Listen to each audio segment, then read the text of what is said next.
তুমি জানতে না বুঝি আসলে স্নিগ্ধতা হলো একটি বর্ষাকাল? কেউ বলেনি তোমাকে?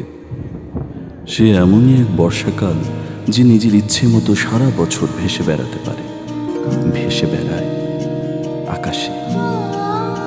আজ এখানে বৃষ্টি হলো খানিক, তো কাল ওখানে বাদলা। সেই সঙ্গে থেকে থেকে ঝোড়ো হাওয়া আর ঘূর্ণি বাতাস তো আছেই। আমি চোখ বন্ধ করলেই দেখতে পাই, যেই বৃষ্টি শুরু হলো অমনি বাচ্চারা সব হাত ছাড়িয়ে ছুট লাগালো মাঠে ঘাটে। আর মাটির দেয়াল ও টিউবওয়েলের সামনে দাঁড়িয়ে গায়ের বউরা খাল থেকে বিল থেকে তাদের হাঁসগুলোকে ডাকতে লাগলো, চই চই চই চই চই চই।